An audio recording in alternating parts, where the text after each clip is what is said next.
Today is my story time video officially, and I'm ready if you are. Hey guys, welcome back to my channel. Thank you so much for tuning in. I appreciate all of the support that y'all have been giving me. Y'all have no idea. Anyways, it's about 3 days till I announce who is the winner of my $100 giveaway. Okay, and like I said, I'll come back here and state it, but I owe y'all a story time video, so I'm just gonna get on with it. But before we go, get into this hair, honey. See, I like it. Yeah, I kind of like it too, but if you know me, you know there's a problem with almost everything, and my ears are not showing, and there's a reason why I got all these piercings. Yes, there is, so that I can show 24/7 365. Okay, and it's not showing right now, and I have a problem with that, but it's cool. As long as y'all can watch me for 10-15 minutes and it not be a problem, then I can bear with it, right? So today's story is not going to be super juicy or oh my god that really happened. No, it's going to be real life. It's going to be about the time I got the worst whooping ever. I'll never ever forget it because it hurt me. Okay, it hurt me to the core. Anyways, let's get to the video. So, as many of you may know, I was not born in the US. No, I'm Grenadian, like 100%. I came to the US when I was 12 years old. I'm like, oh wow, you haven't been here for that long? No. So how do you have an accent? That's another story. But, alright, so to understand the extent of this story, you have to get this image in your mind, okay? I'm going to try my best to make it as clear and concise as possible because I feel like I'll be confusing myself sometimes, like, you know, because in my mind it's something and then me verbalizing it is something else. So here's this. What you need to remember. My father's house is all the way up there, right? My grandmother's house is before my father's house. Before my grandmother's house is some stairs. The stairs are like really big starting off and then they get really small. So to come up the stairs, it's like really tiny, right? And then it gets really big.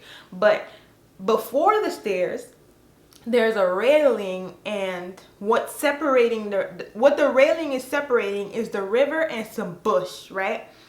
So let's just get this in our head. Let's say I'm running. The stairs are really big. Then they get really small. I have to jump over the road and then wind up on the railing. The railing stops me from getting to the river, okay? Hopefully y'all understood that. So here's this. My father, he is a very interesting character. Like, he likes to rule through fear and intimidation. Like, you already knew what you have to do before you got to do what you got to do before he get there. Otherwise, it's going to be a situation. And ain't no telling what type of situation it's going to be. You just know you don't want no situation. So, let's say he gets home at 4 o'clock. 3:30, I'm running up to try to fix everything because you don't want a confrontation with that man, right? But in my situation, there was always a confrontation with that man because whenever he goes up, he'll find a speck of dust. A speck of dust and be like, oh, what happened to that? Why that all clean? And I'm just like, seriously?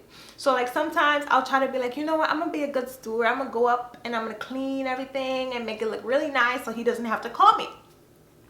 He'll get there, look around for 5 minutes and call me. So him calling me was just all the time. It was an all the time thing, okay? So it just came to a point where I was just kind of like, do what I gotta do and just sit there and wait. And he'll be like, Simone, and I'm like, oh God, what does he want? But he used to call me Simox, right? So sounds so weird. So Simox, and I'm just like, oh my God, what did I do now? And then I get up there, he'll be like, oh, this. But sometimes I'm not gonna lie, like he did call me for like good stuff. Like let's say he brought something home from like work or something, or from the shop or whatever. But you just know you don't want to be called. And if you're calling me for something else, please change the tone in which you're calling me. Like, you're making me feel like I'm in trouble. Anyways, this one particular time, he got home before I was expecting him to get home. And like I said, it was a routine, you know? And what was I doing? Y'all really want to know? Anyways, my brother, he used to suffer with asthma. Thank God he delivered him from that. And if you know the symptoms of asthma, you know, like, you don't want to raise it because then you're going to end up in hospital. And in Grenada, I don't feel like they have, like, adequate equipment to, like, help, like, get it out of the way. Or maybe I'm wrong, maybe they do. And it's just like, you just know you don't want your brother in the hospital because that's not a pretty place to be, right? So one day, I just get fed up, man. I'm like, you know what? Wash your underpants. I don't wash your underpants for you. You're a big boy. Wash your thing for yourself, right? And he's in cold water. right? Because if he was bathing in hot water, he could have just bathed outside because we put the bucket in the sun. Well, that one day, I don't know what happened before that, but I just know that it was a situation, okay? So I tell him, oh, wash your underpants or whatever. And in my mind, I'm like, you know what? Let me formulate an excuse just in case I get caught, knowing I'm not trying to get caught, because if I get caught, it's going to get really ugly. But I just feel like I was rebelling at the time. So I'm like, wash your underpants. I don't do it for you. Who you think he is? I is not your slave. And I'm just telling him all this stuff, right? And I'm like, oh, if my father come up here and try to tell me anything, hopefully y'all understood what I just said. I'll just tell him, oh, you just use my grandmother water and nobody doesn't tell and nobody doesn't tell you anything. What I'm saying is, you use my grandma's water and no one tells you anything. So you shouldn't, you know what I'm saying? Like, you can't tell me nothing. Obviously, like I said, he's a intimidating character, so I probably should have never even thought of saying that to him. Anyways, all I know is my father walked up in their house and then he saw my brother. And he already saw what's going on. He didn't say not a word. You know what he did? He turned around. He gave my brother one box. Oh my God. Like one pow. Like I could have sworn my brother's spirit left his body. Like at that point, the hospital wasn't that bad of an idea. Like, you know, maybe he could have just laid there because like that box. Oh, yeah. That box my brother got, oh Lord Jesus. And then my brother get that box, and it's like rare that you hit him because obviously like he's not well in their eyes. So if he's hitting my brother like that, I already know he's about to come with. So what all you think I should have did? Like what all you think I do? I was running. Yes, y'all, I skated out of there. I ran. I don't even know if I have on a slipper in my foot. I don't even think I had on a slipper in my foot. I just know that I had to get out of there because in that second, after he gave my brother that box, I was like, no, I know he about to come do me something. And I wasn't giving him an opportunity to look for nothing to hit me. So I ran. Yes, I did. I ran. Okay, I ran for my life. All right. So here I am. I'm over here running. So like I told y'all, my father's house is up there. And then he got stairs too, right? So he got stairs before you get to my grandmother's house. And I still have my grandmother's stairs I have to go down. So I run down the stairs because his is like perfectly proportionate or whatever. And I'm running. And then when it comes to my grandmother's stairs, I don't know if it was God that stopped me. But when it comes to my grandmother's stairs, y'all, I ran, I get on halfway, right? And then I was like, oh snap, it's getting smaller. So I'm running, and I tried to jump over that because I'm like, I'm not taking my chances running down those little steps because I'm not going to make it. He's literally right behind me. And now he has a belt. So he had an opportunity to grab a belt or take it out of his waist or wherever he got the damn belt from. And he's running after me with it. I'm like, oh my God, I have to jump. So I jumped. And I'm thinking, oh, I could just get up and run like some Usain Bolt situation. That did not happen. I think I don't know if he like collided with me or whatever, or I just genuinely tripped and rolled. But I winded up on the railing, and my face is facing the river and my butt is facing the road, which is in front of the stairs. And y'all, that man went to town on my backside. Oh my God, I tell you, the man didn't stop beating me. The man didn't stop beating me till I want to say it was an hour later. Y'all, he went to town on my y'all, that was the worst beating I've ever gotten in my life. I couldn't sit down for like 2-3 hours, but I was furious. I'm just like, it's not even his fault anymore. It's not his fault that he beat me. It's my fault. Because how the hell I get caught, right?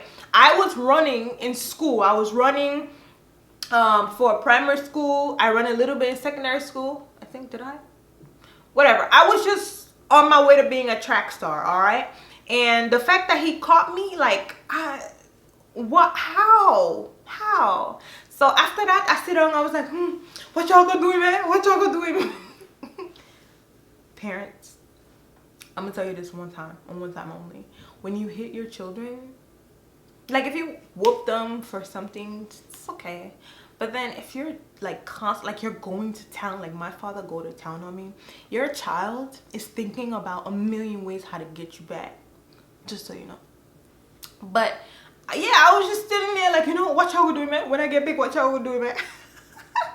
Yeah. If I ever prayed for a savior, it was in that moment. Okay.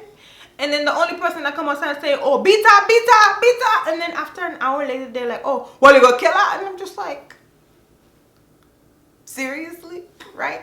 And then some guy that was teaching us, well, he taught me in school, he was just riding by and I was sitting down on the rail. Like, I was still sitting there on the rail. After he went to town on me, I stayed right there. Like I said, I was contemplating ways to get him back. I stayed right there, same position. And then the teacher was passing. He was like, you all right? I'm just like, don't talk to me, leave me alone. Where were you when I was getting my, you know what I'm saying, where were you? You can roll up here, talk about, am I all right? No, I'm not okay, I'm not okay, and leave me alone, please.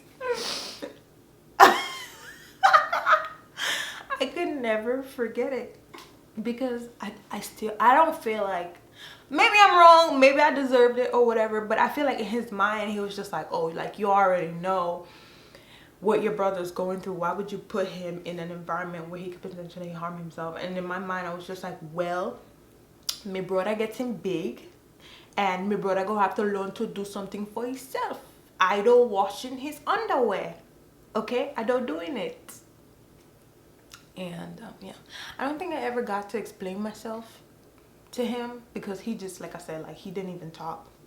The box, I ran, he caught me, and I think he told me like, oh, next time next time you run when I'm trying to beat you, it gonna be worse than this. And I was just like, well, next time I don't get caught. That was the type of person that I am. Always had like a spicy attitude, hot mouth, but like, you have to defend yourself out here in these streets, and I think that's where it stemmed from with me. Like, I'm always gonna tell you something, have a plaster for every bobo, and it's not that I'm trying to be right, it's just you have to understand where I'm coming from. You know what I'm saying? So like, yeah, I don't think I ever got to explain myself, but when I tell that story to my brother, he just be looking at me like, And y'all, can y'all believe it? That man is in good health, long life, prospering. He don't even have asthma anymore, so I don't know what he had when we was home. And trust me, you guys, I used to get licks a lot, okay? That's just one of the worst beatings that I've ever encountered in my entire life, okay?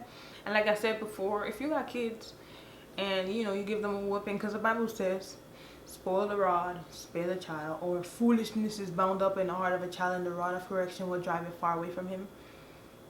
Take it, but like, just know that there's a thin line between beating your child and abusing your child, because I feel like all them licks was not necessary, but he probably was just beating me for mileage. You know, he had to run to catch me, so that's why he beat me. But yes, children, they develop resentment for you as a parent if you're beating them for senseless things, okay?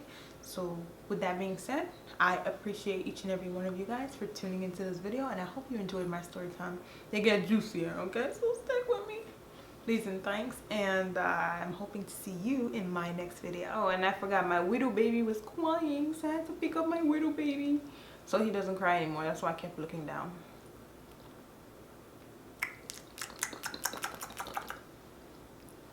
All right, say